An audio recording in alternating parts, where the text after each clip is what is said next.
Fala, meus queridos e minhas queridas, estamos aqui hoje em mais um episódio de O Podcast S.A. Eu vou iniciar o programa hoje dizendo que o objetivo do nosso podcast, como já falamos em outras oportunidades, é levar uma mensagem de empreendedorismo, de liderança, de network, tudo que envolve, né, o lado do empreendedor, a gente quer levar aqui da melhor forma possível para quem está iniciando a carreira, para quem já está na carreira, enfim. Esse é o Podcast S.A., não é isso, Dani? É isso aí, pessoal, é isso aí. Bom dia, boa tarde, boa noite, que já está virando até um clichê a gente falar, né? A gente não sabe que hora que as pessoas estão assistindo. Ah, ótimo. Então é isso, que eu vou aproveitar então a deixa para poder trazer aqui os canais que a gente está disponível. Ou seja, se você escuta seu podcast no Spotify, no Deezer, no Google, na Apple Podcast e até pelo YouTube, né? Você tem ali uma assinatura premium, você não precisa de estar com o telefone conectado. Estamos lá presentes como o Podcast SA. No Instagram, _podcast_SA. E no Spotify e no YouTube, obviamente, a gente tem, além da versão em áudio, a versão em vídeo. Então a gente está disponível em todas as plataformas e nos agregadores de podcast. E vamos falar dos patrocinadores, que é quem apoia a nossa ideia desde o início. Nós temos aqui a Trilight, que confeccionou esse letreiro aqui, faz a comunicação visual de várias empresas hoje. Já tivemos aqui a Laurinha 2 vezes no nosso episódio, né? Já contou um pouco da história dela. Temos a Vol Telecom, que é uma internet de alta qualidade, chegou em Juiz de Fora bombando, inclusive, né, Sérgio? Tá atuando hoje, a princípio... Internet rapidíssima, já está na Zona Sul inteira, se não me engano. No seu escritório, inclusive, sim, já está. Sim, eu estou falando com propriedade, é realmente uma excelente internet. A internet é full, né? Você contrata 300, é 300, 300, 600, 600. Não existe diferente disso, né? Então, muito legal. Temos também a Óticas Diniz, o Mabruk Comida Árabe e a Verovino, que sempre está aqui nos prestigiando para a gente poder... A mesa une e através de um vinho a gente consegue deleitar melhor aqui a conversa, né? E é isso, além da Beta Marcas e Patentes e da SNA, que é o escritório Cefai Nascimento, o escritório do meu amigo Sérgio Cefai, que conseguimos hoje, foi difícil a autorização, a Catarina custou liberar, mas liberou, né? Graças a Deus liberou, pagando hora extra, não tem problema nenhum. Então é isso, Sérgio, apresente os nossos convidados, pelo menos fala dos convidados, né? Hoje o episódio vai estar muito bacana, eu tenho certeza que vai ser muito proveitoso, vai ser muito rico para todo mundo que vai ouvir e ver. Estamos aqui com 2 empreendedores, 2 empresários, e os ramos em que eles atuam são os mais variados. Vai de construção civil, a embalagem, a empresa de negócios, a startups. Estamos aqui com Paulo Daba e com João Chueri. Muito bem-vindos, meus queridos Paulinho e Joãozinho, meus amigos de longuíssima data. Muito bem, a bola é sua. Obrigado pelo convite, querido. Obrigado pelo convite. A gente que tem que agradecer a oportunidade, né, Johnny? Sim, uma honra estar aqui hoje, participar desse podcast, poder contar um pouquinho da nossa história. Essas pessoas que têm um olho clínico para negócio, né, Sérgio? Tem. A gente faz negócio, eles falam se vale muito ou se vale pouco. Né? E é impressionante como é que a sociedade deles é uma coisa que realmente se complementa, né? Você vai ver nitidamente no decorrer da conversa aqui como é que é um complemento e talvez por essa razão a Elo Negócios tenha sido uma empresa de sucesso aqui em Juiz de Fora, né? Que está há quanto tempo? Fala um pouquinho disso pra gente, Paulão. Cara, a gente precisa voltar um pouquinho no tempo, o Serginho, porque... Posso chamar de Serginho, né? Lógico. Me chama se quiser. Está gravado, todo mundo vai ver, fica à vontade. Já chamou, a gente não edita, então já é Serginho. A gente tem que voltar um pouco no tempo, né? Porque, assim, antes de sermos sócios, né, eu e o João, nós trabalhamos juntos durante muitos anos. Né? Eu tinha uma empresa de informática, tinha uma empresa de tecnologia, o João também tinha a dele. Sim. Né? Em um determinado momento, essas histórias se encontraram, né? Houve uma fusão dessas empresas, né? E eu e o João começamos a trabalhar junto como colegas de trabalho. Né? O João tocando a parte comercial, eu trabalhando um pouco mais, né, no back-office, na gestão de compra, né, cuidando um pouquinho da parte tributária, que é um pouco a minha pegada, né, e aí a gente se separou, né. Eu não me lembro se foi o momento que você foi fazer o seu MBA nos Estados Unidos. Não, foi quando eu fui fazer o mestrado. Foi quando você foi fazer o mestrado. Pois é. E aí, o que aconteceu, cara? Eu estava no momento de vender a minha empresa, né. Era uma intenção que eu vinha amadurecendo ela desde 2000, 2010, né? Porque o mercado vinha passando por uma série de transformações, o mercado de informática, que era o meu mercado, era o meu principal mercado, né? E eu já vinha amadurecendo essa ideia, né? A informática já tinha me proporcionado coisas muito legais, conquistas muito legais, aprendizados muito legais, mas o ciclo estava se encerrando, o mercado estava realmente me indicando que não era o momento de eu continuar ali. E aí eu comecei com a intenção de vender a minha empresa. E esse processo foi um processo muito doloroso, né? Foi um processo muito doloroso e nesse momento o João estava voltando para o Brasil. Não me lembro em que circunstâncias a gente se encontrou para conversar, a gente sempre trocou muita ideia. E eu falei, João, eu quero fazer isso daqui para frente. Eu quero realmente ser um braço dos pequenos e médios empresários que vão passar ou estão passando porque eu estou passando agora. Porque é um momento de muita solidão, né? Quer dizer que durante o processo em que você colocou a sua empresa à venda, Isso. Você aprendeu muito com isso, por conta da dor, imagino. Exatamente. E isso acabou te levando a atuar nesse mercado. A vivência te deu essa condição. Eu entendi que era uma oportunidade. Eu entendi que era uma oportunidade e mais que isso, era um propósito. Eu acho que a gente fala isso muito dentro do escritório, né? Eu acho que o nosso grande propósito é realmente viabilizar que as pessoas, a gente fala aproximar pessoas de oportunidades, né? Mas é viabilizar para que as pessoas trilhem esse caminho do empreendedorismo, né? Então, assim, numa primeira análise, a gente está ali junto com essa pessoa para iniciar essa trajetória, tá? Mas se em algum momento, uma decisão de vida, ela achar, olha, não, eu tenho que ir para um outro negócio, eu estou num outro momento de vida, ou eu vou me aposentar, ou existe alguma circunstância que esteja me motivando a desfazer desse negócio, ela precisa desse braço profissional, que é o que a Elo se propõe a fazer hoje. Então, assim, a gente está realmente entendendo cada dia mais o quanto isso é legal, como isso é um serviço de relevância, sabe? Que top, que top. Mas deixa eu te fazer uma pergunta. Quando você fala que você sentiu uma dor no momento de vender seu negócio, essa dor, ela é emocional pelo apego que às vezes a gente tem no negócio, ou é uma dor de você falar assim, nossa, a minha empresa não vale o tanto que eu acho que ela vale? Não. Ou, qual que foi essa dor? O que é a dor? Eu não tive essa ilusão. Não deve ser muito comum, né? Não significa que as pessoas não a tenham. Uhum. Tá? Eu, particularmente, não tive essa ilusão. Primeiro porque foi uma decisão pensada.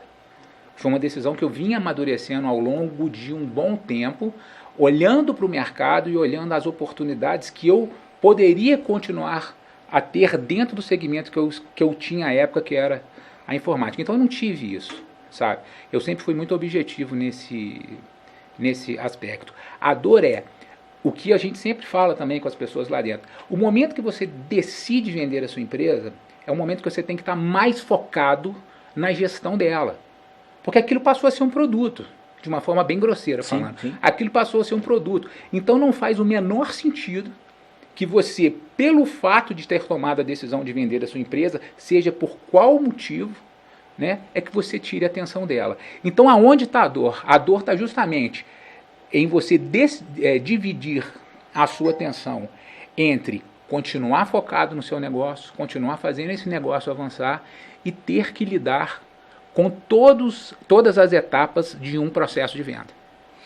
Tá. E depois, eu não sei se nesse momento agora, mas eu acho que é legal você trazer depois, vocês trazerem, o que motiva um empresário a vender a empresa? Porque existem várias dores. Pode ser porque desistiu do negócio, a morte, né? Então, assim, quais que são, às vezes, alguns, ou até mesmo até um motivo curioso, talvez, que já surgiu, né? Não sei. Já existiram vários, né? A gente tem até lá no nosso site os 10 motivos que levam a pessoa a vender um negócio. E igual o Paulo falou, às vezes é uma oportunidade, igual ele estava vislumbrando na época, oportunidade no mercado de construção civil, e ele achava que o mercado de informática na área que a empresa trabalhava não estava mais tão atrativo. Pode ser, de repente, você realmente quer capitalizar, né, pegar o seu fluxo de caixa futuro, trazer a valor presente e investir num outro negócio. Pode ser, de repente, mudança de cidade ou momento de vida. Então, assim, existem diversos motivos para que levam o empresário a tomar a decisão de vender o seu negócio. De qualquer maneira, eu quero aqui, o que o Paulo fez naquele momento, né, que decidiu vender, e você falou que foi uma decisão muito bem pensada, e nesse momento foi um momento que você, aí sim, agarrou talvez até mais mesmo, né, para colocar o produto à venda de uma forma bacana e tal. É aquela velha história, né, do que desistir não é uma opção. Peraí, às vezes é assim, e empreendedorismo também é isso, é saber o momento de parar, saber o momento de colocar à venda, saber o momento de recuar. Falamos isso aqui outro dia, né, no podcast com Neilson, Fábio, né? se não me engano. E com o Neilson também. Né? Eu não entenderia como desistir, né? Porque quando eu decido vender a venda, não quer dizer que eu estou desistindo do negócio. Não. Porque aquele negócio a gente vai continuar. Eu entendi o seu ponto de vista, É porque assim, não quer dizer que eu estou desistindo de empreender. Porque eu desistir realmente não pode ser uma opção quando você fala desistir de abandonar. E talvez nisso que a gente falou. Mas às vezes abrir mão porque você já às vezes bateu cabeça demais, entendeu que ele... você já está ultrapassando a linha tênue entre persistência e teimosia. E aí você talvez tem que colocar aquilo para negócio. Mas essa leitura é muito difícil. Não, entendo perfeitamente. Principalmente em negócios longevos, em negócios que estão há muito tempo no mercado. Que era o seu caso? Meu negócio tinha 20 anos. Né? Para você ter uma ideia, eu abri a Microtools com 22 anos, se eu não me engano. Nós somos clientes Microtools na época. Com quanto você tinha? Qual foi o capital de abertura da Microtools, Paulo? Foi um dinheiro emprestado. Não, mas eu me lembro que era pouco. Eu me lembro que era um dinheiro assim... Não tinha. É uma história para contar. Mas, de guerreiro, assim, né? Foi uma situação em que, para te falar a verdade, eu acho que tem horas que a ignorância é uma bênção. Porque você toma algumas decisões que, se você tivesse se aprofundado um pouquinho mais nela, talvez, né, a gente não tivesse tomado a decisão na época. Mas o fato é que não tinha capital, né? O que a gente conseguiu foi um crédito com um fornecedor à época, um cara que eu sou grato a ele até hoje, de São José dos Campos, e o resto é história. Eu estou fazendo questão de tocar nisso, Paulo, porque eu te conheço há muitos anos e sei muito bem a maneira como você começou. Não foi fácil, né? Você começou com a cara, com a coragem e com a força. Verdade. E construiu uma empresa que durou 20 anos até você vender. Né? E hoje continua aí um empresário, um empreendedor, atuando em diversos ramos, né? Só para citar aqui, além da Elo Negócios, você está à frente da Embalarte, né? Que é uma empresa de venda de atacado de embalagens, não é isso? É uma distribuidora de embalagens descartáveis e produto de higiene e limpeza profissional. A Facilitarte, né? Isso, é uma empresa nova que nós estamos agora. Tenho sócios, é bom que se diga, né? Eu tenho sócio na Embalarte, tenho sócio na Facilitarte, né? Não é uma operação que eu toco sozinho, né? E a Facilitarte hoje, ela é uma distribuidora exclusiva dos produtos Elite Melhoramentos aqui, né? Estamos juntos na Elo, né, Johnny? Estamos juntos na Elo. E você também na construção civil? Na construção civil, oportunamente. Né? Eventualmente você está com algum projeto? Algum exatamente.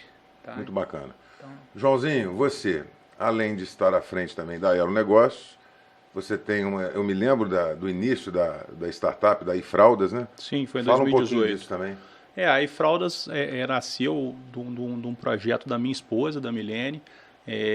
Quando ela ficou grávida, a gente foi fazer o chá de bebê dos nossos filhos, né? Eu tenho gêmeos. E aí ela identificou no momento, acho que normalmente é assim, né? A gente fala do empreendedorismo quando vê a dor, né? E a gente lá organizando o chá, eu lembro como se fosse hoje, ela assim, porque eu vou pedir nesse convite a fralda M, nesse aqui a fralda G, e aí aquela confusão. Aí ela, tem que ter um jeito mais fácil de fazer isso. Aí a gente fez uma festinha lá, foi mais ou menos, 70, 80 pessoas. Quando acabou, tava aquele caminhão de fraldas, nossa, onde que a gente vai guardar isso? E aí depois os meninos nasceram e começou, não, a P já acabou, mas a M tem muito, uma confusão. Aí ela teve a ideia de realmente criar uma plataforma, né, um site que facilitasse a organização desse evento, né, e que os presentes fossem convertidos em dinheiro para fazer um enxoval do bebê. Que ano foi isso? Isso foi de 2016 para 2017. Em 2018 a gente contratou um programador, e aí a gente idealizou junto, foi fazendo tela por tela, montamos a plataforma, lançando, e aí como todo negócio no início é aquela história, pede sua amiga para usar, não sei o que, a gente não tinha dinheiro para marketing, ia fazendo devagarzinho, e aí foi crescendo o usuário um a um, todo mês ia aumentando até que veio a pandemia. Quando chegou a pandemia, o negócio explodiu. Decolou.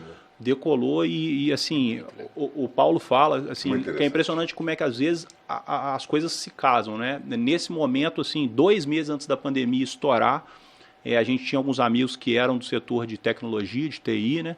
E eles se aproximaram da gente falando que tinha interesse em entrar de sócio no nosso negócio. E no momento que eles entraram, 2 meses depois veio a pandemia, porque se a gente tivesse com a nossa TI terceirizada, não ia dar conta do volume que a gente teve durante a pandemia. E aí o negócio deslanchou e era uma startup pequenininha, hoje já é um negócio que se paga e a gente já recebeu agora um aporte de uma aceleradora lá de Campinas e a gente está agora participando de outras rodadas de investimento. Bacana. Tem uma coisa que, até pegando um pouco da fala do Paulo, e eu já conversei isso com o Sérgio, com outras pessoas, e já até mesmo no próprio Instagram já falei um pouco. Às vezes a gente atua em mais de um produto ou mais de um segmento ou empresa diferente, né? É o seu caso. E às vezes a gente precisa explicar para terceiros, porque às vezes as pessoas podem entender o seguinte: ó, Paulo, mas esse tanto de negócio, você foca em quê? Né? Tanto é que você deixou muito claro, inclusive, ó, eu tenho sócio em todos e etc. Mas existe uma congruência entre os segmentos, que, por exemplo, se você atua dentro de todas as empresas que você está de frente, na área administrativa, cuidando da parte de compras, gestão de compras ou gestão na parte tributária, como você disse lá no início, cara, você está com uma linha de pensamento igual, que você vai variar ali, são poucas questões. Não é aquela questão, eu sou construtor, ou seja, empreiteiro de mão, não necessariamente o CEO, mas o empreiteiro que pega o empreiteiro menor que faz tudo, né? Contrata, faz compra, vai na obra, faz aquilo tudo. E por outro lado, eu tenho uma loja de roupa. Cara, totalmente diferente, segmentos diferentes. Talvez a construção civil é o que mais está um pouco afastado do restante dos negócios que vocês têm. Né? No seu caso, por exemplo, você está falando da Elo, você trabalha com muito... vou resumir a Elo como valuation do negócio. Claro que tem muito mais do que isso. Mas só para a gente dar um pouco para a audiência a ideia do que é por enquanto. E aí, por outro lado, você está trabalhando dentro de uma startup que a todo tempo, enquanto startup, você precisa fazer valuation dela, até porque você está fazendo rodadas de investimento. Então eu acho isso muito interessante, porque enquanto a gente está aqui no podcast, por exemplo, quando a gente criou o podcast, eu atuo B2B, Sérgio atua B2B. A gente aqui dentro do podcast estamos conversando com praticamente todos os convidados, são B2B, eventualmente, né? Um ou outro, quando não é B2B, é algum empreendedorismo social. Existe, né, o caso do Negro Bússola, por exemplo. Sim, né? que está conectado ali também, ou é um profissional liberal, que é praticamente um B2B, né? Então, ou seja, há uma congruência também dentro do que a gente faz, né? Enquanto marca e patente, enquanto automação, enquanto podcast. Então, eu acho que vamos deixar isso registrado, porque eu conversei isso com o Diego recentemente, o Brugiolo. Às vezes as pessoas bugam. Falam assim, caramba, você tem esse tanto de coisa, tipo assim, e aí? Né? Então, o que você faz da vida? Você é multi? Não, a gente talvez que está imerso já sabe mais ou menos uma linha de pensamento ou uma linha de conexão entre os negócios. Eu acho que ele só pontuar isso porque é interessante, porque já chegaram isso a mim, já me contaram isso, tanto que eu tive que me posicionar diferente no Instagram. Tem coisas que eu não falo das empresas no meu Instagram pessoal exatamente para tentar não correr esse risco das pessoas não entenderem o que é e ficarem ali perdidas. E a gente começar, pelo menos, dar uma linha para a pessoa entrar, começar a conhecer um pouco e aí estar mais maduras para poder entender o que a gente faz. Porque a gente quer ali mostrar o que a gente faz e tal. Então eu queria só fazer essa pontuação. Cada vez mais eu tenho a certeza de que foco é fundamental. Estou lendo um livro que se chama Essencialismo. E é muito interessante porque ele já começa dizendo que não tem essa de vou cuidar das minhas prioridades. Prioridade é uma coisa só, é prioritária. Não são prioridades. Então, só de cara aí você elimina um monte de coisa, né, na sua vida, a partir do momento que você começa a ter esse tipo de visão. Mas voltando aqui um pouquinho na Elo Negócios. Você me permite só uma... Perfeitamente, você é o dono do podcast. O que acontece, cara? Eu acho que essas verdades absolutas, a gente tem que tomar um cuidado muito grande para poder falar sobre isso, sabe? O que acontece? Não tem como mentir. Falar, olha, você consegue dedicar o mesmo tanto de tempo, a mesma intensidade, né, para todos os negócios? Não consegue. Pô. E às vezes nem quer também. Não consegue. E às vezes não precisa. Isso é uma impossibilidade óbvia. É tempo. Não consegue. Mas o que ocorre, né? Acho que, se eu não me engano, foi a Abílio Diniz que falou isso. Assim, o negócio é pessoas e processos. Então, assim, se você consegue ir ajustando isso, né? O grande legal é que os aprendizados que você tem nessas oportunidades que você está à frente dos outros negócios, entendeu? Isso tudo soma. Né? Então, acho que um exemplo fácil de eu dar aqui, por exemplo, é o quanto que o João sabe muito de marketing digital. Entendeu? Exato. Por quê? Porque isso foi um aprendizado que ele foi obrigado a desenvolver. Se ele tivesse, talvez, só com a Elo, ele não teria desenvolvido. E aí, o que acontece? A rigor, dentro da Elo, quem deveria tocar essa parte é você. Só que não tem nenhum constrangimento. Johnny, toca aí que você sabe mais desse trem. Claro. Então, assim, por isso que eu tenho muito medo dessas lacrações, sabe? Então, tipo assim, para determinado perfil de pessoa, você ter um negócio só do cara 100% focado, então, pô, esse cara vai voar. Para outras pessoas, talvez não tenha nenhum tipo de problema você ter mais de um negócio, sabe? No final das contas, o que importa é o resultado final. Pô, tá legal, sabe? Está satisfazendo os seus interesses, né? É de tudo. Não são só os nossos interesses, são os interesses das pessoas que se relacionam com aquilo. Entendeu? E aí eu falo da Elo. A Elo, ela não pode, ela não existe para satisfazer o meu interesse e o interesse do João. A Elo existe porque ela tem um propósito. Sabe? Ela quer, de fato, aproximar as pessoas de oportunidades de negócio. Se você fizer uma pesquisa hoje, você vai ver o tanto de gente que quer empreender e não sabe por onde começar. E às vezes o caminho é mais curto do que a pessoa imagina.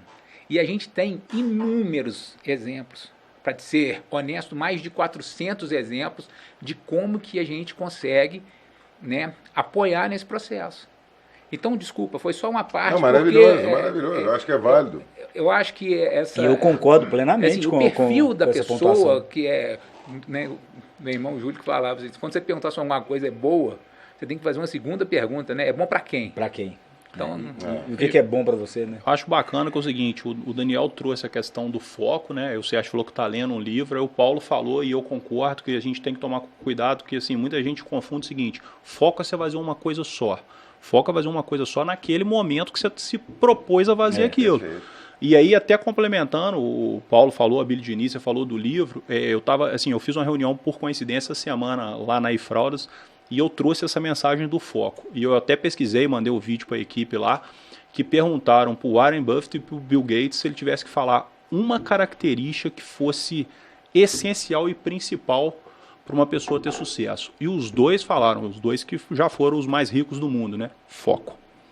E hoje em dia é muito fácil você se distrair. E aí, muita informação. É muita informação. E aí, complementando o que o Paulo falou, a gente consegue dar foco em cada negócio desde que você tenha nas empresas processos e pessoas competentes para lidar com o dia a dia. Você vai chegar e vai estar o tempo inteiro tentando melhorar o processo e trazer pessoas melhores. Então, eu acho que esse é o desafio do empreendedor, do empresário. Cada vez você buscar pessoas melhores para estar trabalhando com você e melhorando os processos. Eu já acho que esse já é o desafio do empresário, né?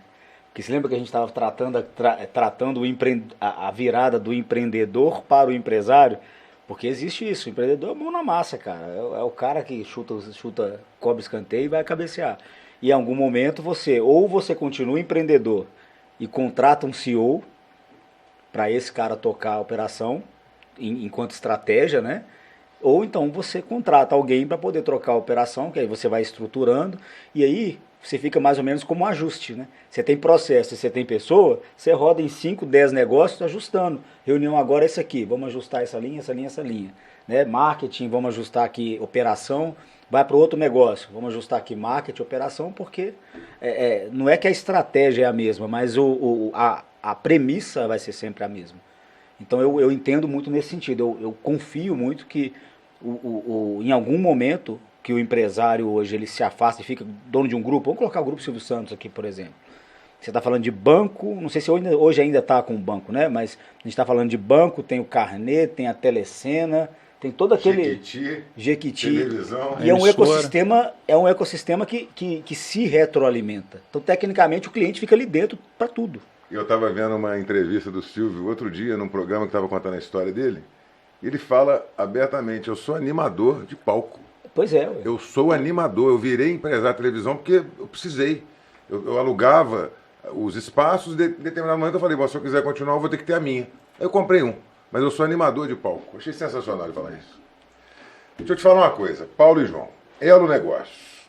Eu gosto muito dessa conversa da Elo, porque a Elo é uma empresa que está em Juiz de Fora, já tem quantos anos? Desde 2013. Desde 2013, portanto tem 10 anos. E vocês devem ter visto muitos negócios durante esses 10 anos, né? E como nossa conversa aqui, o objetivo é levar esse recado para quem empreende, né? E você falou que o caminho pode ser muito mais curto. Imagino que o sujeito que tenha condições, ele pode encontrar uma empresa pronta, né, para ele começar através da Elo. Eu queria que vocês contassem um pouco de como é que é esse processo. O sujeito, tanto para o sujeito que quer vender, como para o sujeito que quer comprar.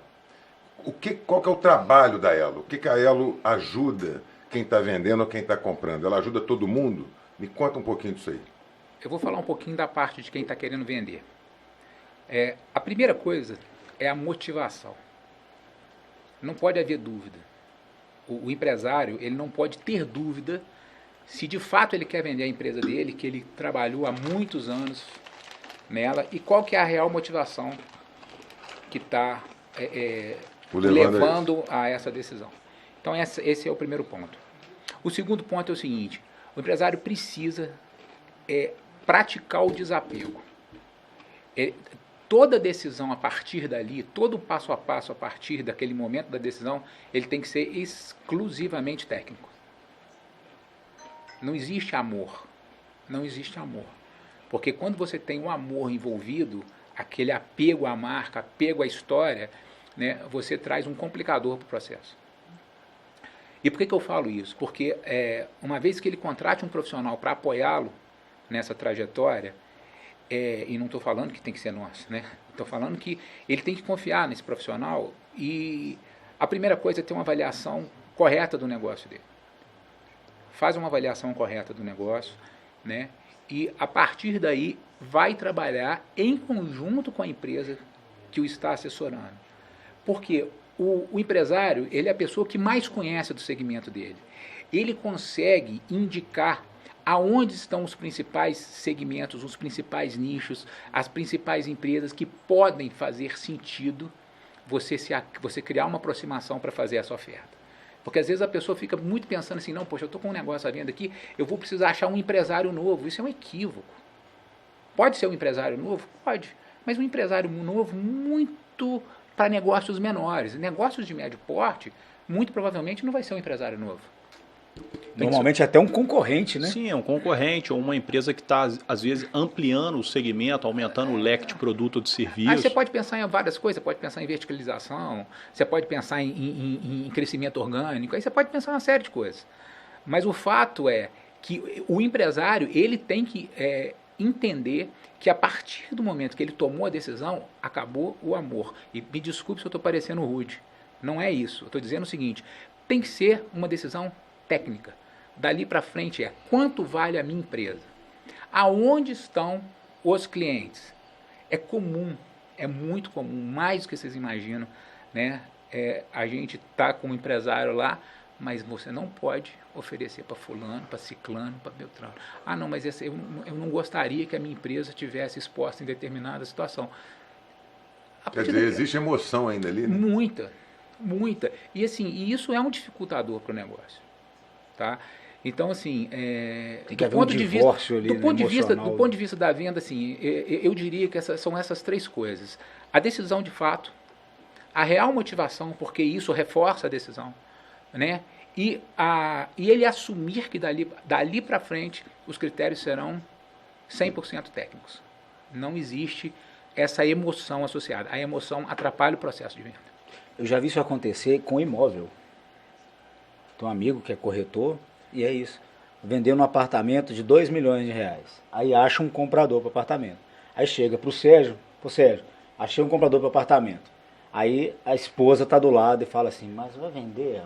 Acabou, cara. Matou o trabalho do corretor. Mas por quê? Porque não está clara a decisão decisão não é... e a motivação. O primeiro ponto que o Paulo falou não foi satisfeito. Não né? foi satisfeito. Não tá, como é que a vocês decisão. têm a certeza de que esse ponto foi satisfeito? E como é que você vocês tá trabalham lidando quando com o ainda não empresário? foi também isso, né?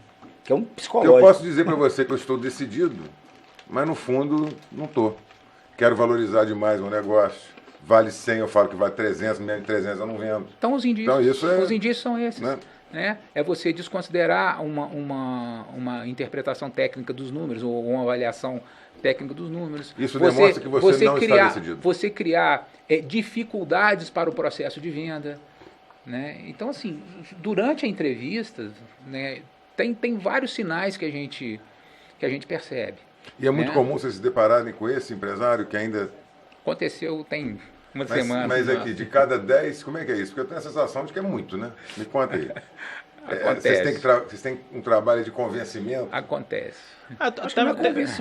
Também as próprias etapas do processo muitas vezes vai filtrando, né? Porque como o Paulo disse, vencidas, então você realmente está decidido, aí você começa a coletar informação, você quase que está dando uma consultoria, né? E no momento da avaliação, a avaliação não é simplesmente você entregar um número. Você pode ver algumas fragilidades da empresa para o processo de venda, então você tem que tratar isso. Então você vê se o proprietário, se o empresário está disposto a passar por algumas mudanças, mudar alguma coisa dentro da empresa mesmo para facilitar o processo de venda. Então tudo isso faz parte do nosso trabalho, toda essa orientação. Né? Isso é importante nessa fragilidade aí, a parte jurídica nesse caso, né, Sérgio? Ah, sim, a gente inclusive conversa muito sobre isso, né, João, Paulo? A Porque, parte na verdade, jurídica é fundamental. É fundamental. Não só pelo que você vai definir com relação ao futuro, né? Depois do negócio realizado, porque muitos reflexos podem acontecer, como para deixar muito claro o que está sendo efetivamente negociado ali, de passado e de presente também. Eu acho que contratos, nesse momento, deve ser uma das questões mais importantes. Né? E aí eu vou tomar a liberdade de citar até um caso pessoal que o Sérgio participou, e aí mostrando um pouquinho que a gente também atua, né? 2016, entre 2014 e 2016, eu adquiri em sociedade com a minha irmã uma loja de roupa para bebê. E fizemos todo o processo, o Sérgio nos ajudou na parte contratual, e em algum momento a gente teve um problema de quem nos vendeu a empresa, né? E aí, assim, um contrato bem feito fez toda a diferença, e no momento da gente realmente precisar desfazer o negócio, foi fundamental a parte da assessoria jurídica, que nessa época foi o Sérgio que atendeu a gente, e a gente conseguiu resolver da melhor maneira possível. E aí, de novo, pegando esse gancho, a gente vê com muita frequência lá no escritório pessoas que não se recorrem a uma assessoria profissional, seja ela durante o processo ou até jurídica, e tem problemas seríssimos depois que o negócio é feito, porque aí não tratou como é que é a questão de transição, quais são as obrigações das partes, se existe um passivo oculto ou não, e isso tudo vai refletir lá na frente. Então, assim, é fundamental a questão da assessoria profissional e jurídica num processo de compra e venda de empresa. Pois é, além da parte jurídica, quais outros aspectos que envolvem e que são também importantes nesse processo? Além da parte jurídica.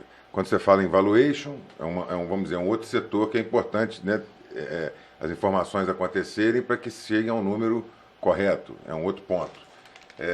A parte trabalhista, a parte tributária, a parte financeira. Então, assim, você realmente passa por todos os aspectos, né, todos os pilares ali da empresa, você tem que checar tudo. Então, e a Elo ela aprofunda nesses itens? Imagino que sim, para que você consiga colocar no mercado uma empresa com a saúde determinada. Você tem que entender o que está acontecendo com a empresa, né? A gente passa por todos esses itens. A questão se vai contratar uma auditoria para checar... É uma outra coisa. Aí... Vocês mandam para ele um checklist de situação. Exatamente. Estado atual, isso. Você precisa resolver tributário, você precisa resolver um pouco do contábil, etc. E aí vocês apontam, e aí vocês... Até onde vocês atuam e até onde vocês indicam ou deixam em aberto. Vamos lá. Para o processo de avaliação, que é o que a gente indica que seja feito antes de colocar uma empresa à venda, a gente solicita uma série de informações. Tá? informações de ativo, informações financeiras, informações tributárias, informações de passivo. A gente solicita uma série de informações. E durante o processo de modelagem, quando a gente começa a organizar esses dados para atribuir o valor, várias questões são levantadas lá internamente entre nós. Tá? Algumas porque a inconsistência está na cara, outras pela experiência. Então, Feeling. Não é. Eu vou te dar um exemplo. Né? Você pega uma operação de alimentação. Aí o cara chega para você e fala assim, o custo da minha mercadoria é 20% da minha venda total. Você não precisa ser um gênio. Provavelmente tem um erro ali. Sim. Tá muito entendeu? baixo. Aquela informação está muito baixa, perto do histórico de um determinado segmento. Então, assim, como eu te falei, algumas coisas a informação não veio, a informação realmente está muito distorcida. Outras você bate o olho e você fala, essa informação aqui... E é geralmente onde que a pessoa não tem o controle correto, sabe? Né? Principalmente a operação industrial, não é fácil você apurar o CMV. Então, tem todo esse bate-bola que ocorre até que a gente apresente a avaliação. Agora, significa que eu audito? Não, a gente não audita. Nós não somos uma empresa de auditoria.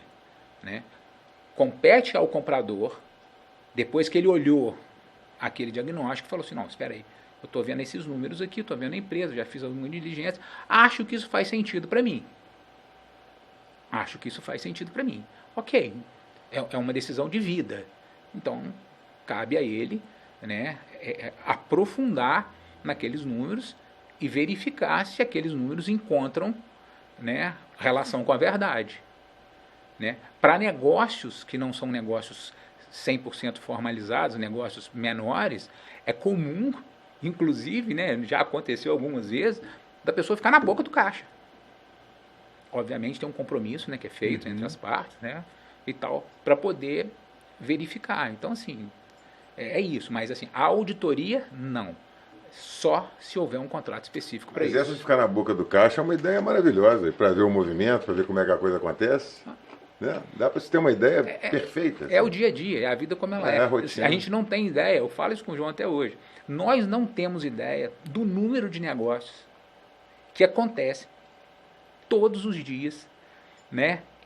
Assim, aqui, do Zé da esquina vendendo a padaria, do fulano vendendo uma mercearia, do outro vendendo uma pequena indústria, né? Negócios pequenos e médios. Muitos. São muitos. Assim, que já passaram pela gente já é bastante, né? Mas a gente tem certeza que muitos negócios acontecem sem a gente participar, né? Sim. E o que todo mundo pergunta, né? É engraçado o seguinte, quando toma a decisão de vender, mas numa média aí, em quanto tempo leva para vender a minha empresa? A pergunta é impossível de vender. Assim, a gente tem casos lá que realmente a gente vendeu em uma semana o negócio. E tem negócio que está lá, tem 2 anos, eu nunca recebi uma proposta. Mas qual que é o caso mais legal que aconteceu no escritório? Tem vários, né? Não, mas o mais legal é o seguinte, foi o negócio número 3 da ela. Nós demoramos para vender esse negócio 4 anos. 4 para vender esse negócio. Aí a pessoa que comprou ficou à frente do negócio 2 anos e tal, e resolveu colocar o negócio para vender de novo. Ele não mudou o nome, não mudou nada. É o mesmo negócio, nós vendemos em 10 dias. O mesmo negócio, entendeu? Nem a cor da parede ele pintou. O mesmo negócio. Momento? Cara, eu acho que também é um pouquinho da nossa experiência, né? A gente também não pode tirar o mérito nosso. Refinou um pouco. Quantos anos depois que foi?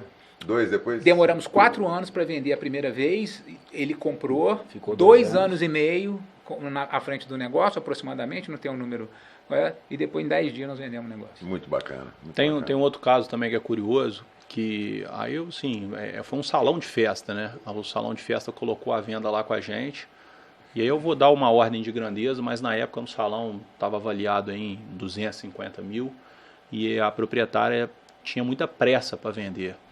E a gente falou, calma, tá no preço, é isso mesmo. Aí passou uma semana, não, vou baixar porque não vai vender. Eu falei, calma, a gente está tendo realmente bastante visita, a gente está tendo interesse, o mercado estava aquecido. E ela, não, eu quero baixar. Eu falei assim, não abaixa. Ela, por favor, abaixa para 105, eu queria abaixar 100 mil. É assim, coisa de uma semana. Eu falei, não abaixa, espera. Passou 10 dias, a gente vendeu por 250 mil, nenhum real de desconto. E assim, se eu deixasse, ela ia baixar, ela ia deixar de receber 100 mil reais. 100 mil. Nossa, Às vezes tá é louco. É um exemplo claro de quando a técnica puxa para cima. Porque às vezes a pessoa acha que só puxa para baixo. Não. Tá travando minha venda, né? Entendeu? Então, assim, a gente olhava para o negócio e falava assim, vai vender. Não havia dúvida que o negócio dela iria vender. É claro que acontece ao contrário. Foi o que você Sim. falou. Às vezes está 500, a gente fala, não vai vender, tem que ser 250. E aí a gente vai ajustando e aí o tempo vai corrigindo o valor do negócio. Se me permite, eu vou usar a experiência e expertise de 10 anos de uma empresa e vou puxar um pouco essa sardinha pro meu lado aqui. Pro corte. Aproveita pro corte. Pro corte, produção. Anota o tempo aí, ó. Quero saber o seguinte, de vocês que são pessoas que avaliam negócios, qual a importância da marca registrada no negócio? Faz muita diferença. No preço, valor? Sim, inclusive no nosso questionário tem essa pergunta, se a marca é registrada ou não. Principalmente, igual o Paulo falou, quando é negócio de médio, grande porte, o comprador ele pergunta isso, a marca é registrada? Porque ele sabe que ele pode comprar e sofrer um revés na frente, então faz diferença. E o engraçado, porque eu já trouxe esses dados na nossa reunião lá, né? Foi 2022, 1.300.000 empresas abertas no Brasil e 85 mil pedidos de registro de marca. É absurda a discrepância. Né? Então você vê o tanto de empresário, de empresa que hoje atua no risco de perder, né? Exatamente de perder. E já houve no Shark Tank situações de que foi investido uma empresa, entrou sócios e o pessoal teve que trocar o nome do negócio porque já estava usando... E não estava registrado. Né, não estava registrado, na verdade que não estava, né, já estava por outro, né, então tiveram que trocar, porque se simplesmente não tivesse registrado, entra com processo e tal, né. E eu já vi muito empreendedor ali que se salvou pelo programa não ser ao vivo. Porque, ou seja, eu consultei isso num caso lá do Champilé, na época, que saiu até, o Caíto até falou com ele, cara, eu te dou dinheiro agora pra você fazer, você não fez até hoje. Picolé de champanhe, né? Um picolé de champanhe que o cara vende na praia no Rio. Você nem citar hoje. Quando eu vi o episódio, ele já estava com o processo de registro, recente, de entrada, né? Processo de entrada de registro. Então, ou seja, se esse negócio fosse online, ao vivo, esse cara podia ter corrido o risco de perder a marca dele, né? Então, acho que eu queria aproveitar era isso mesmo, que realmente eu sei que faz sentido, é óbvio, eu vendo isso, eu trabalho isso, mas eu acho que ninguém melhor do que experts, né? Para falar isso aí. Mas faz todo sentido. Né? É totalmente diferente mesmo. Vai lá, Sérgio. Bom, vamos lá, eu estava com um negócio em mente aqui, você foi falar de marca. A gente não falou sobre, porque assim, a gente acabou que deu a visão sobre o vendedor, mas a gente acabou que não abordou a visão do comprador. Excelente. E acho importante a gente passar por Com isso. Com certeza absoluta. Deixa eu só te fazer uma pergunta, então, que eu me lembrei aqui. Ainda quando você se depara com um cara que quer vender.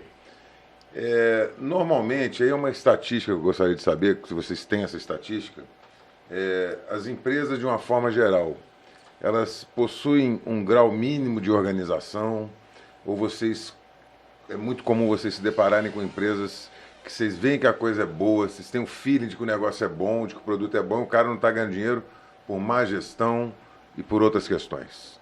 Isso acontece? Muito. Como é que é estatisticamente falando? Serginho, tem de tudo. Tem de tudo. Tem empresas pequenas, extremamente organizadas, que chegam com histórico muito bem feito, detalhamento das contas, né? Tudo muito bem organizado, né? E existe empresa média, grande, que não tem esse grau de organização. Agora, via de regra, quanto menor a empresa, mais a informalidade no trato com os números, mais a confusão da empresa com a pessoa física, que é um erro primário que as pessoas cometem. Então, assim, via de regra é isso. À medida que a empresa vai crescendo, você vai tendo salto aí, né, vai pulando os degraus de faturamento, você tem empresas um pouco mais organizadas, né? Mas tem de tudo. Tem de Bacana, tudo. bacana. Eu queria que vocês falassem algum caso até de empresa familiar, né? Empresas familiares Deve ter muito, né? É, Principalmente as pequenas. porque né? deve ser um processo muito mais difícil para vocês, porque normalmente a decisão está na mão. O start é às vezes de mas as decisões precisam ser muito trabalhadas. Aí, isso deve funcionar igual funciona no direito de família, né? Deve ser uma confusão. A gente tem alguns casos, tem um da indústria de tempero que a esposa estava à frente da operação e no momento da negociação o marido participou e o negócio deu uma travada, mas a gente conseguiu reverter, né? O comprador foi muito flexível, mas acontece muito essa questão em geral as empresas menores elas são mais familiares, né? Quando as empresas vão crescendo normalmente entra uma gestão mais profissional, mas realmente acontece bastante. Especificamente essa indústria nem era pequena, né? Era uma indústria que tinha bons produtos com exposição em algumas gôndolas aí, alguns supermercados importantes. Mas isso é um exemplo que vem à nossa cabeça, mas acontece toda hora. Tem uma escola que a gente vendeu também, que também era uma mulher que estava à frente, os irmãos na hora da negociação, que nem participavam da empresa, quiseram intervir e o negócio quase que também a gente conseguiu reverter. Então, assim, acontece bastante. E assim... Geralmente quem está de fora... como diz, muita ajuda quem pouco atrapalha, né? Mas geralmente quem está de fora da operação, né, e que é chamado somente no momento em que aquilo vai gerar alguma possibilidade de ganho, geralmente ali esse cara não colabora não. E existe vocês já mapearam talvez um porquê? Porque se ele foi chamado, ou ele é sócio ou ele é cônjuge, talvez, por causa do regime de casamento. Cunhado, às vezes... Então, muitas vezes vai participar do resultado, igual o Paulo falou. Sócio, e aí é aquela cônjuge. história, quem está dentro do negócio sabe a realidade, mas quem está de fora fica, de repente, sonhando ou vislumbrando um ganho ou uma possibilidade de negócio que não existe tecnicamente. É o que o Paulo falou. Aí fica vendo, não, isso é melhor do que você acha, você pode receber mais... Só que não é a realidade, entendeu? Então, assim, aí a gente tem que aproximar as expectativas, né? E a Elo faz um trabalho, por exemplo, vamos supor, eu tenho meu negócio, eu quero saber quanto meu negócio está valendo. Como se fosse especulativo, assim, vamos dizer. Vocês fazem esse tipo de trabalho também? Que é praticamente, acredito que sim, né? Mas a normal, avaliação né? do negócio. Eu quero avaliar para saber... Independente do seu objetivo, o processo de avaliação vai ser o mesmo. É único, né? Ele é único. É muito comum as pessoas, às vezes, avaliar não com a intenção de vender. Às vezes, para captar um recurso, para entrar do novo sócio, ou simplesmente para ver os drivers de valor. Eu quero fazer uma avaliação para entender o que está gerando valor para o meu negócio. Às vezes, eu faço uma avaliação de fluxo de caixa, então você entende o seguinte, se eu melhorar isso aqui no meu custo e gerar mais resultado, o que isso vai impactar no valor da minha empresa? Olha que legal, velho. Muito bacana. Isso é bacana, esse hack. E, por exemplo, vamos supor, tem X empresários assistindo esse podcast aqui. E ele nunca pensou em vender o negócio dele. Mas vamos supor que a sementinha foi plantada assim. O que vocês falariam, talvez? Ou o que vocês, sei lá, se fosse uma dica, enfim, algo no sentido de sinalizar para essa pessoa que a venda de um negócio, ou avaliação, ou colocar esse mercado para teste, esse negócio para teste no mercado, existe isso? Colocar para teste, igual as pessoas colocam um currículo para rodar, para ver o que está pegando, ver como é que está no mercado. Aí, de novo, é a motivação. Tudo é motivação. Sabe? Então, assim, eu não faria isso, colocar um negócio para teste. Motivação para você é fundamental para a coisa acontecer. Então, assim, eu não faria isso, né? Você expor a tua empresa para um processo de venda sem que você, de fato, vá fazer a venda. Não acho que seria um caminho. Né? E como é que funciona esse processo de venda agora, mecanicamente? Não existe um marketplace. Mas né? você quer ver uma coisa? Mas eu acho legal a gente colocar um ponto aqui. Você tem hoje muitos casos de sucessão. Sim. Então você tem assim, muitos empresários muito bem sucedidos, que estão à frente do negócio 20, 30, 40 anos, que olham e falam assim, tá, cadê o meu sucessor? E esses caras, muitas vezes, ou na maioria das vezes, um negócio que está, né, há 30, 40 anos, muito provavelmente é um negócio que deu uma condição de vida bacana para o proprietário. Aí a pergunta que a gente sempre fala para o cara assim, você está usufruindo daquilo que o seu negócio te deu? Quando que você vai fazer isso, pô? Então, assim, o momento que o cara... Acho que ele precisa refletir o seguinte, ele já está há 30, 40 anos na batalha, olha para baixo, não tem sucessor, ou não tem o perfil de criar esse sucessor, ou de trazer competência para dentro do negócio dele, e esse cara não está desfrutando daquilo que a empresa dele deu para ele. Por quê? Porque ele tem que estar à frente do negócio. Ele ainda está empregado no negócio. Exato. E você acha que nós estamos falando de poucas pessoas? E nesse assim, ponto aí eu vou trazer você falou de um hackzinho, um conceito que poucas pessoas conhecem, que chama Search Found. O que isso significa? Hoje é muito comum brasileiros que vão para escolas de negócio fora do país, Harvard, MIT, Stanford, e aí quando chega lá faz o curso, eles são pescados por investidores e falam o seguinte: acha um negócio com essas características que eu quero investir e você vai tocar o negócio.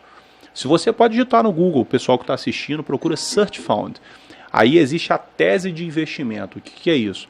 Pessoas que estão, durante 2 anos, bancado por investidores só para achar a empresa.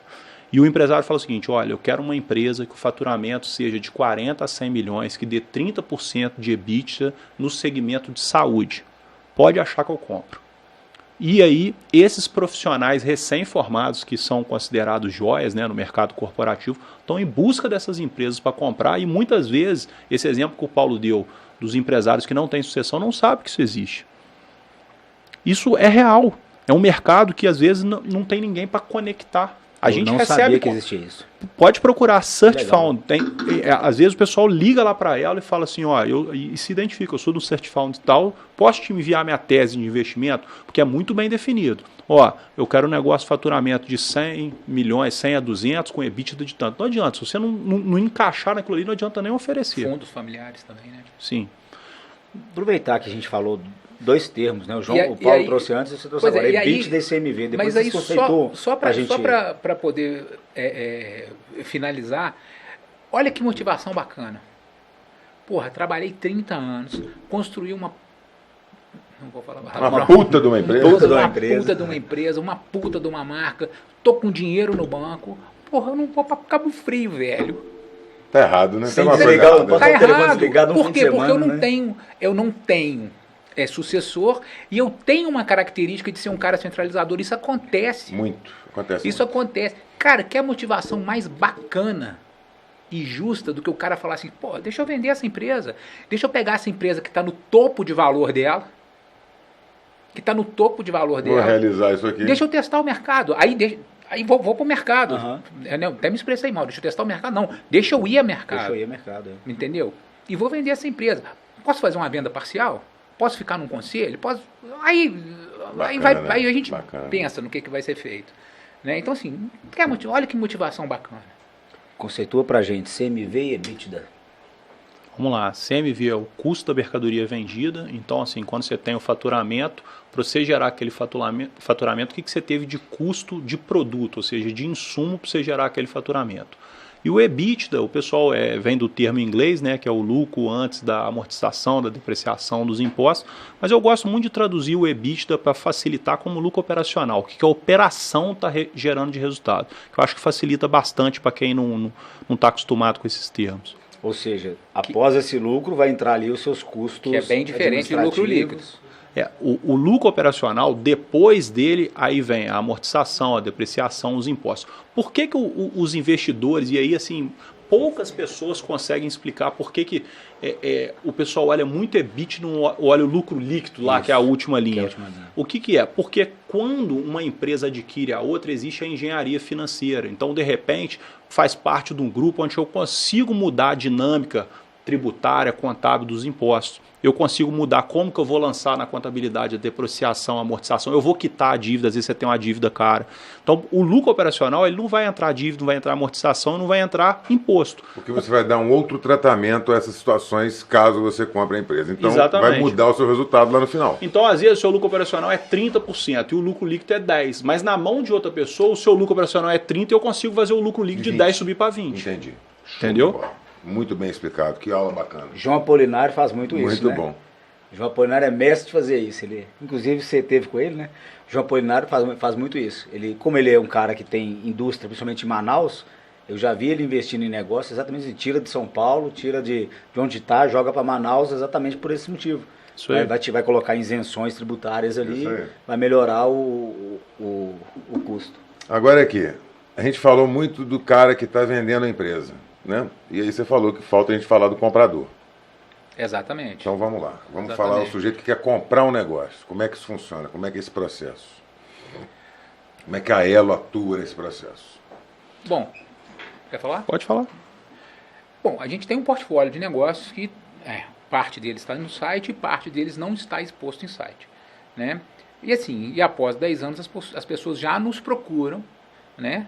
Ou para um negócio específico que elas viram, ou para trocar informações, trocar experiência para ver o que a gente pode ajudar durante o processo de compra de uma empresa. O sujeito quer comprar uma empresa, ele vai em qual site?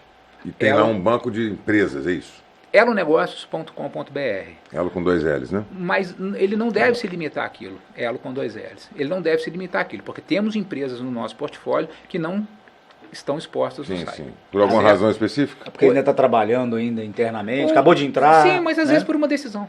Às vezes tem uma determinada empresa que por uma decisão em conjunta nossa e do proprietário não vai para o site. Vai ser oferecida de forma mais específica. Entendeu? Então, assim, é um tratamento que se dá. E tudo que acontece é em comum acordo, sempre, né? Óbvio, com o proprietário. Né? E aí, a primeira coisa que a gente faz é uma entrevista. Porque, assim, já aconteceu, e não foi uma ou duas vezes, a pessoa chegar lá querendo o verde e levou o vermelho. Porque a gente identificou, assim, que não havia nenhuma característica no perfil do cara para aquele negócio. Essa orientação, então, a Elo também acaba fazendo? No sentido de falar, bicho, seu negócio não deve ser esse, você pensou nisso? Tem muito mais a ver com você. Existe isso? Não de forma tão explícita, Serginho. Não é uma imposição. Sim. Não é uma imposição. A gente procura colocar as cartas na mesa, né, para que a gente possa ajudar a pessoa a tomar a decisão. A decisão é sempre da parte. Né? Nós não podemos, não devemos, né? Porque senão a nossa imparcialidade é colocada em xeque aí. O que a gente tem é que, a partir da entrevista, mostrar opções para a pessoa. Deixa eu dar um exemplo assim, muito, talvez banal, mas que vai servir para entender. Você imagina que você chega me procurando e fala assim, cara, eu tenho 500 pau aqui, eu quero comprar uma padaria. A primeira pergunta que eu vou falar para você vai ficar à frente da operação? Aí você vai falar assim comigo, vou. Tá, você vai trabalhar sábado, domingo? Aí você vai falar assim, sábado, domingo eu tenho que ir na casa da minha sogra, tenho que levar os meninos para não sei aonde. Eu falei, deixa eu te fazer uma outra pergunta, que hora você acorda? Aí eu acordo 7 horas, vou para academia e tudo. Né? Eu vou falar assim, olha, você pode até comprar uma padaria, mas vai ter que mudar a sua rotina. Né? Provavelmente não vai funcionar. Ou mudar sua rotina, ou ter outra pessoa para trabalhar, para operar. Eu dei um exemplo muito banal. Entendi. Tá? Eu dei um exemplo muito banal. Isso. Então, assim, tem a ver com uma série de coisas, tem a ver com competências, tem a ver com disponibilidade, né? Tem a ver com aquilo que você está disposto a abrir mão para poder encarar aquela jornada. Né? Aconteceu algo similar uma vez, eu conheci uma pessoa num treinamento em São Paulo, ele tinha uma loja da Cacau Show, no interior de São Paulo, e ele falou que ele queria ter 4 lojas, porque ele queria ter uma independência financeira. Eu falei, deixa eu te falar uma coisa. Você sabe o trabalho que dá uma loja, não sabe? Você já imaginou o trabalho de 4? Ou você está achando que você vai ter 4, vai multiplicar o faturamento de 1 por 4... E o trabalho vai continuar em 1. E vai ficar... Falei, cara, leve em consideração que os seus problemas vão pelo menos triplicar. Talvez não quadruplique, mas pelo menos triplicar vão. Então você vai precisar de ter gente. Sozinho você não vai tocar 4, não tem jeito de você tocar. Mas uma operação de varejo que é trabalhosia. O desafio de novo é achar pessoas que vão ficar à frente da operação para se mesmo reportar. Problema que você trouxe aqui. Mas assim, o Sérgio comentou e o Paulo falou também a questão de como que pode encurtar caminho esse processo de compra. Porque assim, vamos só relembrar como é que é o processo de abertura da empresa. Tem toda a questão burocrática, mas tem a escolha de ponto. Aí se abriu a empresa no dia 1, seu faturamento é 0. E aí seu custo é alto. Você já começa com o custo. Então contratação, treinamento. E aí vem, você vai comprar os ativos para rodar, você vai começar a contratar, você vai estabelecer os seus fornecedores, você vai começar a ter todo um relacionamento, de repente, com meios de pagamento, conta bancária, e por aí vai, né? Eu vou contratar uma contabilidade. Então, assim, quando você compra uma empresa em funcionamento, você pula todas essas etapas. E um detalhe importantíssimo, você tem um histórico. Então, ou seja, você consegue checar, essa empresa está nesse ponto. Eu vou trabalhar daqui para frente. Então, assim, é um encurtador de caminho fantástico você pegar uma operação em funcionamento. E acontece muito franquia. Quando você compra uma franquia, como é que é uma franquia? Você tá comprando uma perspectiva de faturamento. Agora, e uma franquia em funcionamento? Você tem a perspectiva, tem o que já realizou e você parte dali para frente. Então a gente vende franquia, a gente já vendeu várias franquias e a gente vende franquia do zero também. Só que a gente sempre explica, olha, você comprar alguma coisa com histórico é muito vantajoso. Com toda certeza. E assim, a gente sempre fala, às vezes, e são montantes altos. A gente tem contato, às vezes, com alguns empresários que abriu franquia em shopping, por exemplo. Você vai, aí, quanto que é a taxa da franquia? É 200 mil. Quanto que é de estoque? 300. A reforma da loja, 400. Na hora que veio, o cara gastou 1.200.000. Aí você vai falar assim, qual que é a sua perspectiva de faturamento? Eu vou faturar 120 mil. E vai dar quanto de lucro líquido? 10%, 12 mil. Aí você fala assim, 1.200.000, fala assim, ué. 100 meses. 100 meses. Então, assim, de novo, igual o Paulo falou, não estou falando que tem que nos contratar, mas realmente toda pessoa que vai investir no negócio, seria interessante fazer esse exercício, conversar com o consultor, ver se a conta está fechando. Entendeu? E a Elo faz esse trabalho também. A Elo faz o trabalho de assessoria de compra também. Então a gente falou o tempo inteiro, antes a gente estava falando de assessoria de venda, agora a gente está falando de assessoria de compra. Esse exemplo que você acaba de dar aí, do 1.200.000 investido com lucro de 12 mil, é um exemplo onde a Elo entraria dando essa consultoria? É um exemplo onde a Elo ia virar e ia colocar a pessoa para refletir. Você quer entrar nesse segmento, você quer comprar essa franquia. Você está considerando o que a gente chama aí mais um termo payback, que é o payback, o tempo de retorno do seu investimento? Eu não pensei nisso não. Então a gente não vai falar não compra, a gente vai virar e falar assim, olha, você deveria considerar. Se você resolver, você está consciente que você está comprando um negócio que de repente a conta de payback não vai fechar. Bacana, bacana. Porque é importantíssimo, né, esse tipo de apoio, né, para o cara que está querendo comprar. Né? Ele tem que saber que está com pessoas que entendem do assunto e que vão de alguma maneira ajudá-lo nessa decisão. Né? É uma decisão importante.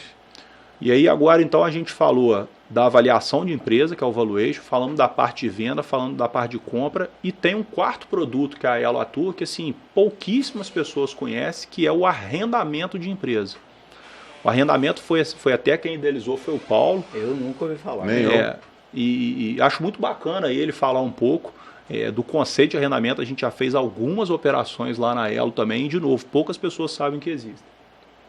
Bacana. O conceito, tecnicamente falando, eu acho que eu não sou capaz de falar, não. Mas basicamente foi uma forma que a gente achou de viabilizar a entrada de muita gente no jogo, né? Então você imagina o seguinte, você tem um empresário que está querendo entrar numa operação, você tem um outro empresário que está à frente dessa operação e que já está num ponto já maduro para poder passar o negócio para frente. Então a gente desenvolveu um produto em que esse cara durante um período ele vai fazer o arrendamento, né? O valor do arrendamento ele é um subproduto da avaliação. Ele guarda uma relação direta com a avaliação inicial que a gente fez da empresa, com a opção de compra lá no final. Né? Então, durante esse período, ele vai tocar a operação, ele assume a gestão da operação, né? Ele fica à frente do negócio, ele, ele faz todo o processo de transição junto com o atual proprietário, mas o que ele paga, grosseiramente falando, é como se fosse um aluguel, né? Para o proprietário, para ele tocar essas operações. Então, uma degustação. Eu acho que assim, o Paulo falou grosseiramente falando, mas para facilitar o entendimento é exatamente isso. O que a pessoa está fazendo, ela está alugando a empresa. Para entender se aquilo, inclusive, se ela vai dar conta. Então, né? assim, igual o Paulo falou, a gente viabiliza muitos negócios, porque às vezes a pessoa tem um determinado produto à venda que não encontra investidor para pagar aquilo ali. Mas igual você falou, a pessoa vai alugar, vai degustar, achou interessante, lá no final do contrato... Marca, né? Durante a pandemia, isso foi muito importante. Porque durante... Não vou nem falar o 2020, porque 2020 realmente foi um ano que todo mundo recolheu. Mas durante o processo de retomada, em que ainda não havia toda a confiança restabelecida, o arrendamento foi um produto que teve muito sentido. Teve muito sentido, porque ele permitiu que as pessoas entrassem no negócio, ele diminui o risco do negócio, né? Para quem tá fazendo um investimento. Para quem está vendendo, existe risco, toda operação existe o risco, né? Mas ele tem a possibilidade de sair da operação, né? Dependendo do ponto que a operação tiver.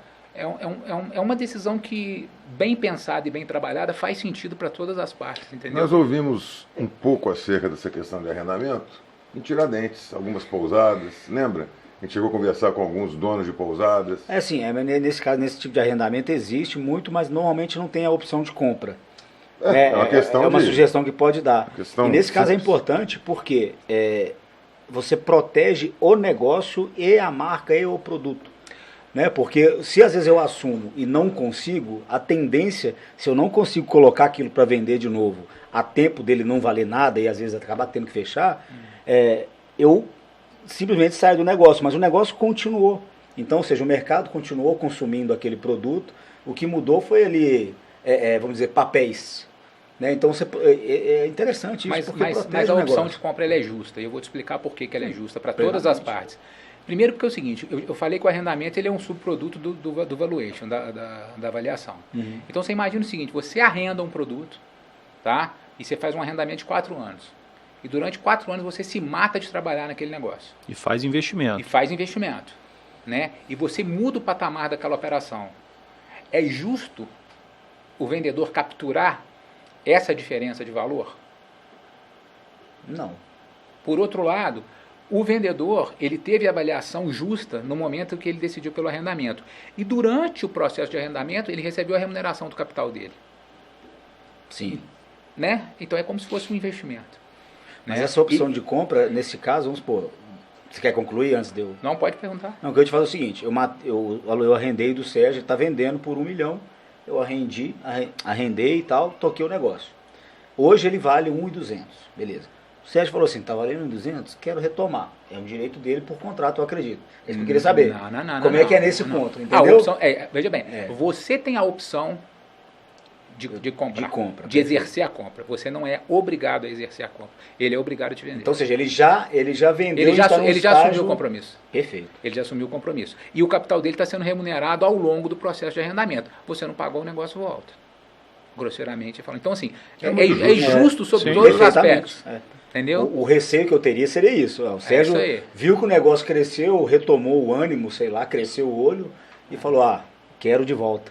Não, beleza, segurança jurídica, inclusive, então, perfeito. A nossa indicação é que tem a opção de compra. No final das contas, quem manda... A decisão é quem contrata, não tem jeito. Então é isso, gente. Eu queria, até para a gente caminhar aqui para o final, né?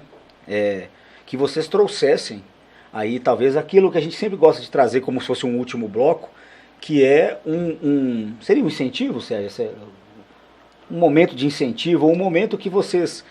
Para eles deixarem um recado, uma frase? Um recado, uma frase, um insight. Já trouxeram alguns aqui, uns conceitos legais, coisas que até a gente não sabia, né? Muito legal, muito bacana, mas é isso.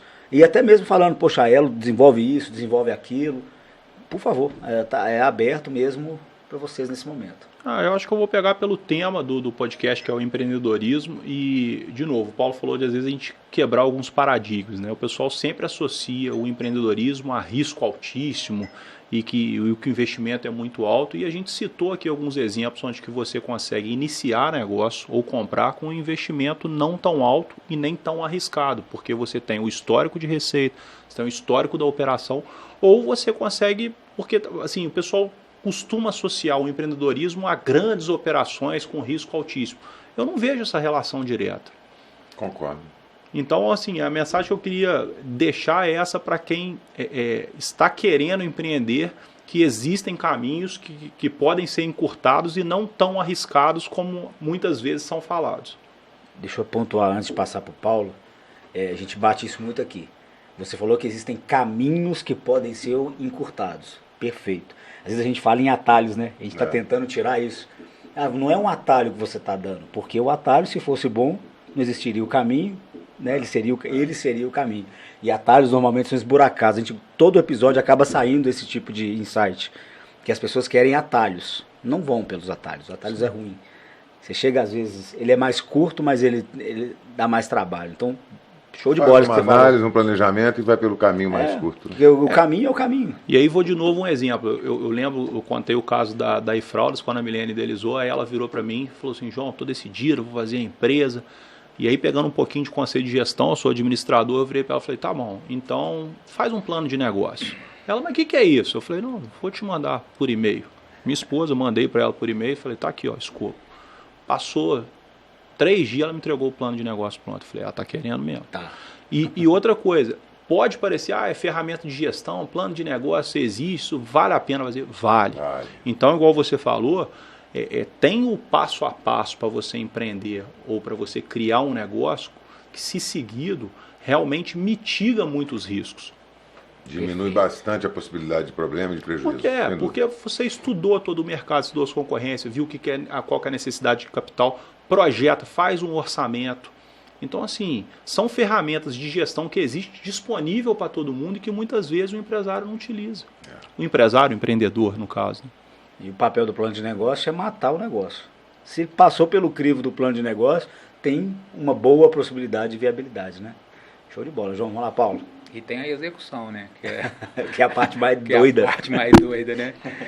O João falou muito sobre essa questão dos caminhos para você empreender, do quão seguro ou menos arriscado pode ser, né?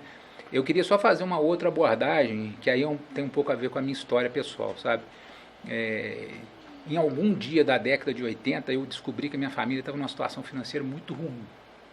Muito ruim. Né? E essa verdade, ela foi tampada na minha cara de uma forma assim, muito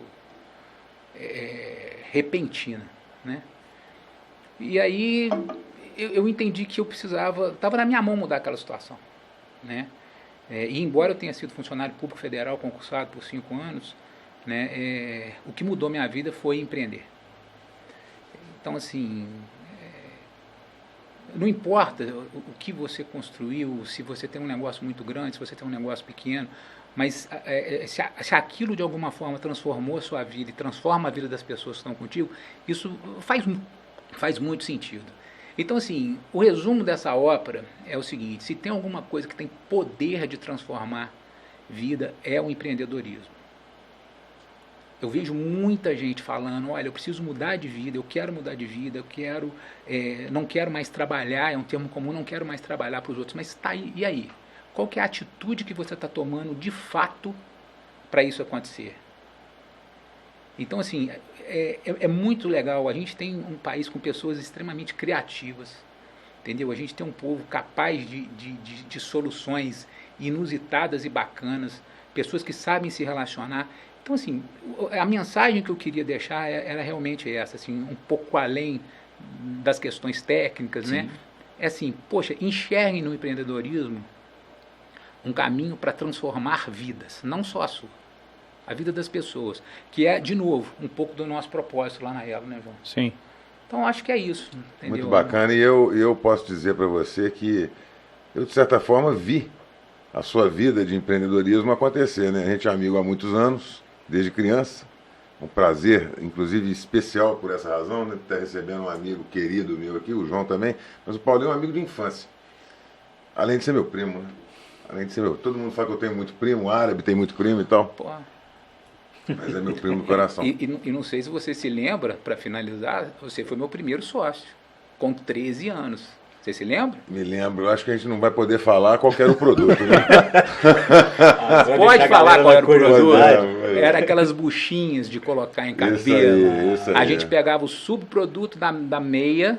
Isso aí. Pegava o subproduto da meia. Eu conto essa história para tudo que é canto. Da meia, mandava tingir e vendia. Meu pai tinha fábrica de meia, a gente pegava as buchinhas e vendia entendeu? Na escola. Isso mesmo. Pô, foi meu primeiro ato de empreender, foi ali. Nós vendemos para todos os camelôs de fora. Tudo bem que não recebemos de nenhum. Não problema nenhum. Eu não lembro. Mas que nós vendemos, nós vendemos. Essa parte aí ficou com ele. Eu não lembro disso, não. Você era da distribuição. Eu não lembro disso, não. Não imagina 2 moleques de 13 anos. Vou ficar os idiotas. Eu não me lembro dos camelôs. Eu me lembro da gente vendendo na escola. Camelô na Rua Marechal Deodoro. É. Maravilha. Que isso, eu tinha todo um approach para chegar nos camelôs. Mas isso é uma outra história. E o Sérgio nem gostou tanto do produto que hoje não usa nem cabelo para não lembrar. Paulão, Joãozinho, que top, cara, ter recebido vocês aqui. Fiquei feliz demais. Porra, a gente é muito agradece. legal a gente poder passar isso tudo que vocês falaram aqui para todo mundo aí que vai ver e que vai ouvir. Muitíssimo obrigado, valeu. Foi mais um papo técnico, muito técnico, muito e esse final que vocês deram foi bacana mesmo, porque a gente também acredita nisso, né? O empreendedorismo tem total possibilidade de mudar a vida das pessoas, e a profissão vendedor é a única que dentro de um ano pode mudar a vida de uma família, né? Não existe outra profissão. apesar de todo empreendedor ser necessariamente vendedor, né? Eu imagino que você vai falar agora dos nossos patrocinadores, mas antes eu vou te pedir para repetir qual que é o site, que quem tiver a fim de comprar uma empresa, como é que é o negócio? elonegócios.com.br com 2 L's. Elo com 2 L's, negócios, tudo junto. Vocês têm lá vários segmentos à disposição. .br, sim. Show de bola. É o marketplace das empresas, isso Muito aí. bem. Eu vou falar assim dos nossos patrocinadores, inclusive a Ótica Diniz manda sempre um brinde para os nossos convidados aqui. Muito obrigado. Temos a Muito Ótica Diniz. Obrigado aí, Ótica Diniz. Isso aí, galera. A Ótica Diniz, inclusive o QR Code está na tela. O QR Code está aí, ó, na tela. 30% de desconto, todo mundo que acessar esse QR Code aí em função do podcast. Qualquer compra, o Sérgio inclusive vai comprar um Ray-Ban lá, né, Sérgio? Vou comprar e vou deixar lá pendurado para você ir lá depois pagar. A Ótica Diniz, então tem a Vol Telecom, Verovino, que está aí nosso parceiro também, a Trilite Letreiros, e por que não falar da SNA e da Beta, marcas e patentes. Podemos encerrar, Sérgio? Podemos encerrar, vamos pedir o pessoal. Outro dia eu falei que quem não quisesse curtir, não quisesse compartilhar, que ficasse à vontade. E reitero, viu? Reitero, mas vou pedir, que se puder, se não for pedir muito, pode curtir, pode compartilhar, porque isso aí fiquei sabendo que ajuda muito o nosso canal e é importante pra gente.